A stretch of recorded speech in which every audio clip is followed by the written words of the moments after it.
Friend, आज हम शुरू कर रहे हैं भूगोल के ऑब्जेक्टिव क्वेश्चन आंसर, जिसमें पहला क्वेश्चन है ऑब्जेक्टिव क्वेश्चन आंसर हम इसमें करेंगे। अब इसमें देखते हैं हम कितना कर पाते हैं। तो चलिए शुरू करते हैं। पहले क्वेश्चन लेते हैं। पहला क्वेश्चन दिया हुआ है कि लोहे मतलब लोहा अयस्क किस प्रकार का संसाधन है। तो लोह अयस्क किस प्रकार का संसाधन है? तो अनवीकरणीय संसाधन है। जो लोहा होता है वो क्या होता है? अनवीकरणीय संसाधन। तो नेक्स्ट की तरफ बढ़ते हैं। अगला दिया हुआ है ज्वारीय ऊर्जा किस प्रकार का संसाधन है।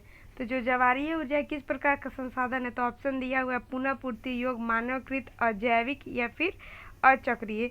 तो जो ज्वारीय ऊर्जा होता है वो पुनः पूर्ति योग्य संसाधन होता है। नेक्स्ट की तरफ बढ़ते हैं। आगे दिया हुआ है पंजाब में भूमि निम्नीकरण का निम्नलिखित में से मुख्य कारण क्या है। तो पंजाब में भूमि निम्नीकरण का मुख्य कारण क्या है? तो दिया है गहन खेती, वनोन्मूलन, अधिक सिंचाई और अति पशुचारण। तो जो पंजाब में भूमि निम्नीकरण का उसका कारण होता है अधिक सिंचाई। ठीक है, नेक्स्ट की तरफ बढ़ते हैं। आगे दिया हुआ है निम्नलिखित में से किस प्रांत में सीढ़ीदार यानी सोपानी की कृषि की जाती है। तो ये क्वेश्चन में ही इसका आंसर छिपा हुआ है। कह रहा है कि किस प्रांत में मतलब किस जगह सीढ़ीदार। तो आपको पता होगा कि सीढ़ीदार सोपानी कृषि कहाँ की जाती है? पहाड़ वाले इलाके में। तो पंजाब, हरियाणा, उत्तर प्रदेश का मैदान और यहाँ उत्तराखंड। तो सबसे सूटेबल इसमें सबसे पहाड़ वाला क्षेत्र आपको कौन सा दिख रहा है? उत्तराखंड। तो इसका आंसर क्या हो जाएगा? उत्तराखंड। ठीक है, नेक्स्ट की तरफ बढ़ते हैं। आगे इनमें से किस राज्य में काली मृदा पाई जाती है। तो काली मृदा कहाँ पाई जाती है? तो काली मृदा गुजरात में। ठीक है, नेक्स्ट की तरफ बढ़ते हैं। निम्नलिखित में से कौन जैव संसाधन है। तो जैव संसाधन ऑप्शन दिए चट्टान, धातु, खेल का मैदान और पशुधन। तो जो पशुधन होता है वो क्या हो जाएगा? जैव संसाधन। इसका आंसर हो जाएगा डी। नेक्स्ट की तरफ बढ़ते हैं।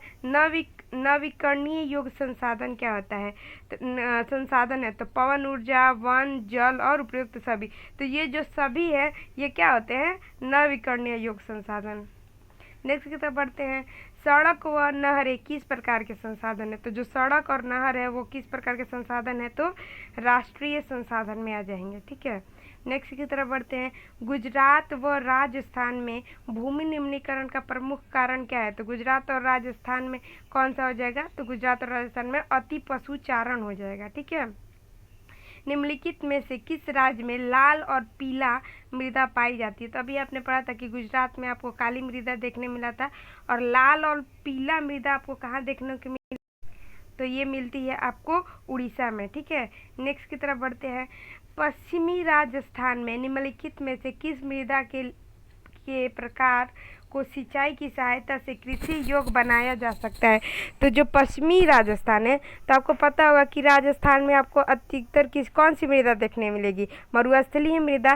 तो जो पश्चिमी राजस्थान है, राजस्थान का पश्चिमी भाग, वहाँ पे मरुस्थलीय मृदा जो है वहाँ पे अधिक सिंचाई करके वहाँ की भूमि कृषि योग्य बनाई गई है। तो इसका आंसर हो जाएगा मरुस्थलीय मृदा। आगे दिया हुआ भारत का संपूर्ण उत्तरी मैदान किस प्रकार की मृदा से बनी हुई है। तो जो हमारे भारत की उत्तरी मैदान है वहाँ पे कौन सी मृदा पाई जाएगी? तो वहाँ पे मिलती है जलोढ़ मृदा। निम्नलिखित कह रहा है उत्पत्ति के आधार पर संसाधन कितने प्रकार के होते हैं। तो उत्पत्ति के आधार पर संसाधन 2 प्रकार के होते हैं। नेक्स्ट की तरफ बढ़ते हैं। उत्पत्ति के आधार पर संसाधन का प्रकार क्या है। तो उत्पत्ति के आधार पर संसाधन 2 प्रकार के अभी हमने बताया। कौन कौन सा? तो एक होता है जैव और अजैव। तो इसमें कौन सा? यहाँ पे जैव वाला दिया हुआ ऑप्शन, तो ये जैव हो गया। निम्नलिखित में से अजैव संसाधन है। तो अजैव संसाधन कौन हो जाएगा? तो मनुष्य, पशुधन, वनस्पति, ये सब तो जैव है। यहाँ पे पूछा अजैव, तो चट्टान और धातुएं क्या हो जाएंगे? अजैव हो जाएंगी। समाप्य के आधार पर संसाधन के प्रकार है। तो समाप्य के आधार पर कौन सा संसाधन हो जाएगा? तो आपकी विकसित संसाधन, सॉरी यहाँ पे गलत ऑप्शन, ओहो 1 मिनट, कहाँ गया।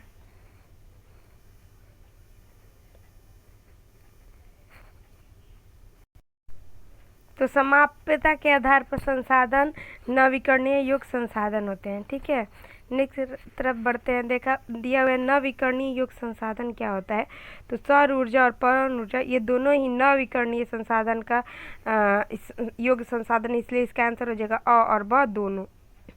अनवीकरणीय योग संसाधन कौन सा है, तो अनवीकरणीय संसाधन जो होता है, अभी हम लोगों ने पढ़ा था कि सौर ऊर्जा और पवन ऊर्जा क्या है, नवीकरणीय, तो अनवीकरणीय में आ जाएगा खनिज और जीवाश्म ईंधन।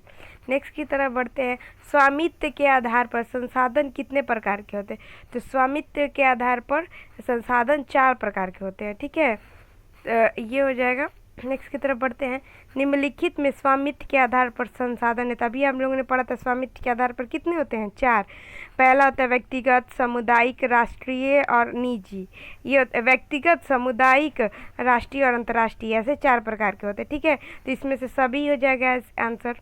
4 प्रकार के थे, इसमें 3 ही दिया हुआ था। निम्नलिखित में से कौन सा राष्ट्रीय संसाधन है, तो शमशान, चारण भूमि, बाग और जल संसाधन। तो जो जल संसाधन होती है वो राष्ट्रीय संसाधन के अंतर्गत आती है। नेक्स्ट, विकास के स्तर पर संसाधन कितने प्रकार के होते हैं, तो विकास के स्तर पर संसाधन 4 प्रकार के होते हैं, ठीक है। नेक्स्ट की तरफ बढ़ते हैं। विकास के स्तर पर संसाधन आधार पर संसाधन है, तो संभावी, विकसित, संचित कोष, तो ये सभी हो जाएंगे, ठीक है। नेक्स्ट की तरफ भूमि निम्नीकरण क्या है, तो भूमि निम्नीकरण भूमि की गुणवत्ता का कम होना भूमि निम्नीकरण कहलाता है, ठीक है। नेक्स्ट की तरफ कौन से राज्य में काली मृदा पाई जाती है, तो कौन से राज्य में काली मृदा पाई जाएगी, तो महाराष्ट्र, मध्य प्रदेश और छत्तीसगढ़, ये सभी जगहों में काली मृदा पाई जाएंगी। नेक्स्ट की तरफ बढ़ते हैं। काली मृदा में निम्नलिखित में से कौन सी फसल उगाई जाती है, तो आपको पता होगा काली मृदा में कौन सी खेती की जाती है, तो कपास की खेती की जाती है। आगे दिया हुआ है पूर्वी डेल्टा में नदी तटों पर किस प्रकार की मृदा पाई जाती है, तो जो पूर्वी डेल्टा है वहाँ पे नदी डेल्टा है, तो वहाँ पे कौन सी प्रकार की मिट्टी, तो जलोढ़ मिट्टी, ठीक है। नेक्स्ट की तरफ बढ़ते हैं। पहाड़ी क्षेत्र में मृदा अपरदन को रोकने के लिए क्या किया जाता है, तो पहाड़ी क्षेत्र में क्या क्या किया जाता है, तो सीढ़ीदार की रेसी किया जाता है, वृक्षारोपण किया जाता है, फिर समोच्च जुताई, तो उस प्रकार ये सभी क्रियाएं की जाती है पहाड़ी क्षेत्र में मृदा अपरदन को रोकने के लिए, ठीक है। वे संसाधन जिनकी प्राप्ति जीवमंडल से होती है तथा जीवन पाया जाता है, वो कौन सा संसाधन कहलाता है, तो उसको कहते हैं जैव संसाधन, जिसमें जीवन व्याप्त होता है, ठीक है, हमें जैव मंडल से उसकी प्राप्ति होती है। वे संसाधन जिसका निर्माण निर्जीव वस्तुओं से हुआ, वो संसाधन कौन सा कहलाएगा, अभी आप लोग को पता होगा जैव वाला समझ में है कि सजीव से बना हुआ है, तो अजैव वाला किससे बनेगा, निर्जीव से, तो इसका आंसर क्या हो जाएगा, अजैव संसाधन। भारत का कुल भौगोलिक क्षेत्रफल कितना है, तो भारत के कुल भौगोलिक क्षेत्रफल आएंगे 32.8 लाख वर्ग किलोमीटर, ठीक है। भारत में भूमि का सर्वाधिक प्रयोग किस क्षेत्र के अंतर्गत आता है, तो भारत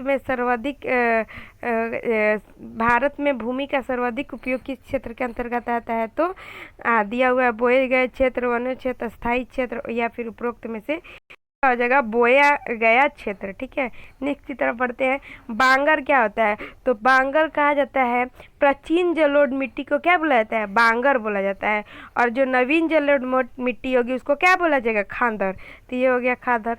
आगे दिया हुआ प्रथम अंतर्राष्ट्रीय पृथ्वी सम्मेलन किस शहर में आयोजित की गई थी, तो ब्राजील के शहर रियो डी जेनेरियो में किया गया था प्रथम अंतर्राष्ट्रीय पृथ्वी सम्मेलन। आगे है भू उपयोग को निर्धारित करने वाले भौतिक तत्व है, तो मृदा आकृति, मृदा का प्रकार, जलवायु, उपयुक्त में तो सभी, तो ये सारी चीज़ें क्या होती है, भू उपयोग को निर्धारित करने वाली भौतिक तत्व होती हैं। आगे दिया हुआ है भारत में राष्ट्रीय वन्य नीति 1992 के अनुसार वन के अंतर्गत कितने प्रतिशत भौगोलिक क्षेत्र वांछित है, मतलब क्या कि वन नीति के अनुसार वनों के लिए कितना प्रतिशत है, तो वनों के लिए आपका आ जाएगा 33%। नेक्स्ट है बंजर भूमि में कौन सा स्थलीय भाग शामिल होता है, तो जो पहाड़ी क्षेत्र होता है, सूखी भूमि होती है, मरुस्थलीय क्षेत्र, ये सभी बंजर भूमि में आएंगी। आपको पता होगा कि बंजर भूमि कहाँ किसको कहते हैं, जहाँ पर हम कोई फसल नहीं उगा सकते, तो वो बंजर भूमि, तो जो पहाड़ी चट्टानें होती है वहाँ पर हम अच्छे तरह से फसल नहीं उगा सकते, भूमि सूखी भूमि पर भी हम फसल नहीं उगा सकते, मरुस्थलीय भूमि पर भी नहीं उगा सकते, तो ये सभी आंसर हो जाएगा। आगे दिया हुआ वर्तमान में भारत में कितने हेक्टेयर भूमि निम्नीकृत है, कितना हेक्टेयर निम्नीकृत है, तो 13 हेक्टेयर निम्नीकृत है। ठीक है, आगे कपास की खेती के लिए उपयुक्त माने जाने वाली मिट्टी, तो पिछले ही हम लोगों ने पढ़ा था कि कपास की खेती के लिए काली मृदा सबसे उपयुक्त होती है। निम्न कर नवीकरणीय योग संसाधन से तात्पर्य है जिसको हम पुनः प्राप्त कर सकते हैं, उसको क्या कहते हैं, नवीकरणीय योग। तो कहाँ है, ऑप्शन ए में दिया हुआ, जिन्हें पुनः उत्पन्न किया जा सकता है, तो यही आपका आंसर हो जाएगा। नेक्स्ट, संभावी संसाधन, तो संभावी संसाधन उसको कहते हैं जिसका जो हमारे पृथ्वी पर विद्यमान है लेकिन अभी तक उसका उपयोग नहीं किया गया है। तो कह रहा है कि वे संसाधन जो किसी प्रदेश में विद्यमान हो लेकिन उसका अभी तक उपयोग नहीं किया गया होगा, तो यही आंसर हो जाएगा ए। ठीक है, सतत पोषणीय आर्थिक विकास क्या होता है, तो सतत पोषणीय आर्थिक विकास होता है कि विकास, ऐसा विकास जो पर्यावरण को बिना नुकसान पहुंचाए होता है। और यहाँ पे दिया हुआ है नुकसान पहुंचा के लगातार विकास लगातार, तो ऐसा कुछ नहीं है। विकास वैसा जो पर्यावरण को बिना नुकसान पहुंचाए हो, तो वो सतत पोषणीय है। कह रहा है एजेंडा 21 पोषण घोषणा की, तो एजेंडा 21 घोषणा किसने की थी, ये वाला की थी संयुक्त राष्ट्र ने। तो एजेंडा 21 घोषणा किसने की थी, तो संयुक्त राष्ट्र ने। कह रहा है भारत के उस राज्य का नाम बताया जिसमें 10% से भी कम क्षेत्र पर फसल उगाई जाती है। तो जो अरुणाचल प्रदेश है, मिजोरम और मणिपुर, ये सारे ही राज्यों में 10% से भी कम क्षेत्र पर फसल उगाई जाती है। कह रहा है मृदा अपरदन का क्या कारण है, तो मृदा का अपरदन किसके वजह से हो रहा है, तो नदियों में बाढ़ आता है तो भी मृदा अपरदन होता है। वन उन्मूलन, यानी कि अगर हम अत्यधिक वनों को काटते हैं तो क्या होता है, मृदा का अपरदन होता है। फिर आगे दिया हो कृषि को गलत तरीके से, तो कृषि भी अगर गलत तरीके से किया जाता है तो मृदा अपरदन होता है, तो ये उपयुक्त सभी आंसर हो जाएगा इसका। आगे दिया मृदा अपरदन को रोकने का तरीका है, तो मृदा अपरदन को रोकने का तरीका है कि हम सोपानी कृषि करें, पट्टी कृषि करें और रक्षक मेखला बनाए, ये सभी काम करेंगे तो हम मृदा अपरदन को रोक सकते हैं। आगे दिया हुआ है जलोढ़ मिट्टी वाले क्षेत्र में जनसंख्या घनत्व अधिक पाई जाती है, क्यों, क्योंकि यहाँ पर क्या होती है कि कृषि बहुत अच्छा हो जाता है, यहाँ पे अगर खेती किया जाए तो बहुत अच्छा हो जाएगा। आवास का भी कारण हो सकता है, वर्षा का भी कारण, क्योंकि जलोढ़ मिट्टी, तो इसका आंसर क्या हो जाएगा, गहन कृषि के कारण। यहाँ पे गलत से आंसर मैंने उपरोक्त सभी टिक कर दिया, लेकिन इसका आंसर क्या होगा, गहन कृषि की। जो जलोढ़ मिट्टी होती है उसमें उर्वरकता बहुत अच्छी होती है क्योंकि ये नदियों द्वारा बहाकर लाई गई मिट्टी होती है। ठीक है, नेक्स्ट की तरफ बढ़ते हैं। लेटेराइट मृदा किस क्षेत्र में विकसित होती है, तो जो लेटेराइट मृदा होती है वो किस उच्च तापमान और अत्यधिक वर्षा वाले क्षेत्र में लेटेराइट मृदा विकसित होती है। अब बोल रहा है भारत में लेटेराइट मृदा पाई जाती है, तो अभी हम लोग ने पढ़ा था कि जहाँ पर उच्च तापमान होना चाहिए और वर्षा अधिक होना चाहिए, तो कर्नाटक, तमिलनाडु, केरल, ये सभी ही क्षेत्रों में वर्षा भी अधिक होती है और तापमान भी उच्च होता है, तो ये सभी आंसर हो जाएंगे। आगे भूमि निम्नीकरण के संरक्षक का उपयोग, तो खनन नियंत्रण करें, तो खनन नियंत्रण करेंगे तो हम भूमि निम्नीकरण को बचा सकते हैं। पशुचारण नियंत्रण, पशुचारण से भी बचाना चाहिए। फिर वन रोपण, चारागाह को उचित प्रबंधन, तो ये भी है, तो उपयुक्त इसका भी क्या हो जाएगा, सभी। निम्न में से व्यक्तिगत संसाधन का उदाहरण, किसको हम व्यक्तिगत संसाधन कहते हैं, जिसपे निजी अधिकार हो, जैसे कि सार्वजनिक पार्क। तो सार्वजनिक पार्क जैसा कि इसमें दिया हुआ है कि सार्वजनिक पार्क यानी सभी लोगों के लिए, तो ये तो व्यक्तिगत नहीं हो सकता। खेल का मैदान, तो खेल के मैदान में भी सभी लोग जाते हैं। पिकनिक स्थल, तो पिकनिक स्थल में भी सभी लोग, लेकिन कुआं का जल, अगर किसी के घर में कुआं हुआ तो वो क्या होता है, व्यक्तिगत हो सकता है। ठीक है, तो नेक्स्ट की तरफ बढ़ते हैं। संसाधन नियोजन क्यों आवश्यक है, तो जो संसाधन नियोजन है क्यों आवश्यक है, तो दिया हुआ ऑप्शन की संसाधन की बर्बादी को रोकने में, हाँ, पर्यावरण के प्रदूषण को मुक्त करने में था, ये भी जरूरी है। फिर आगे दिया संसाधन को सभी उपलब्ध कराने और उनके भावी पीढ़ियों के लिए बनाए रखने के लिए, हाँ, तो ये सारी चीज़ें जरूरी है संसाधन नियोजन के लिए, इसलिए उपयुक्त सभी इसका आंसर हो जाएगा। भारत में कितना प्रतिशत भू क्षेत्र मैदान है, तो हमारे भारत में कितना भू क्षेत्र मैदान के रूप 43%, कितना 43% हमारा भू क्षेत्र मैदान के रूप में है। आगे बढ़ते हैं, कह रहा है कि भारत में कितने प्रतिशत भू क्षेत्र पर पर्वत है, तो पर्वत कितने क्षेत्र पर है, तो पर्वत आ जाएंगे आपके 30% पर, ठीक है। ये गलती से दब जाता है, ठीक है, तो थोड़ा आप लोग ध्यान रखिएगा कि जिस पे ग्रीन दिखाया जा रहा है वही आंसर सही है, रेड वाले नहीं, ठीक है। कह रहा है भारत में कितना प्रतिशत भू क्षेत्र पठार है, तो पठार वाला कितना है, तो इसका भी देख लेते हैं कि पठार वाला क्षेत्र आपका आता है 27% पर, ठीक है। नेक्स्ट आते हैं, कह रहा है कौन सी मृदा हिमालय के तीनों नदियों सिंधु, गंगा और ब्रह्मपुत्र नदी द्वारा लाया जाता है, तो ये जलोढ़ मृदा होती है। आगे दिया किस मृदा को रेगुर मृदा के नाम से जानते हैं, तो जो काली मृदा होता है इसको रेगुर मृदा के नाम से भी जाना जाता है। आगे दिया हुआ है काली मृदा भारत में कहाँ पाई जाती है, तो महाराष्ट्र, मध्य प्रदेश और छत्तीसगढ़, तो ये सभी जगह पे आप लोग को काली मृदा देखने को मिल जाएगी। कह रहा है किस मृदा का रंग लाल और भूरा होता है, तो दिया हुआ मरुस्थलीय मृदा, जलोढ़ मृदा, लेटराइट मृदा, काली मृदा, इसका आंसर हो जाएगा मरुस्थलीय मृदा। तो मरुस्थलीय मृदा का कलर कैसा होता है, तो लाल व भूरा, ठीक है। नेक्स्ट की तरफ बढ़ते हैं, कौन सी मृदा अधिशीलक तथा ह्यूमस रहित होती है, तो आप लोग देख लीजिए लाल मृदा, लाल पीली मृदा, जलोढ़ मृदा, वन मृदा या लेटराइट मृदा, तो इसका आंसर हो जाएगा वन मृदा, ठीक है। आगे भूरी रेतीली मृदा में किस तत्व की अधिकता होती है, तो जो भूरी रेतीली मृदा उसमें फास्फेट की अधिकता होती है, ठीक है। नेक्स्ट की तो बढ़ते हैं, कह रहा है मिश्रित लाल और काली मृदा में सामान्यतः किस फसल को उगाई जाती है, तो जो लाल और काली मृदा होती है उसमें कपास और मक्के की खेती बहुत अच्छी होती है। आगे दिया हुआ मूंगफली की फसल के लिए किस प्रकार की भूमि उपयुक्त है, तो जो मूंगफली की खेती होती है वो बालुई रेत में हल्की बालुई, देखिए मैंने यहाँ रेत देखकर लगा दिया, जबकि यहाँ पे जो हल्की बालुई मृदा होती है उसमें मूंगफली का खेती बहुत अच्छा होता है। तो आप लोग को ये भी ध्यान रखना होगा कि जो भी ऑप्शन होगा उससे बहुत ध्यान से चारों ऑप्शन पढ़े, सिर्फ मैंने भी अभी बालू देखकर लगा दिया, लेकिन ये हल्की बालुई होनी चाहिए, ठीक है। आगे बाजरे का उत्पादन किस प्रकार की मृदा में पाई जाती है, तो बाजरे का उत्पादन बालुई मृदा में अच्छी होती है, ठीक है। आगे दिया हुआ है भारत के किस क्षेत्र में लेटेराइट मृदा का बहुलता होती है, तो देख लीजिए यहाँ पे ऑप्शन दिया हुआ है कर्नाटक, उड़ीसा, असम की पहाड़े उपयुक्त सभी, तो ये सभी क्षेत्र में लेटेराइट मृदा की बहुलता होती है।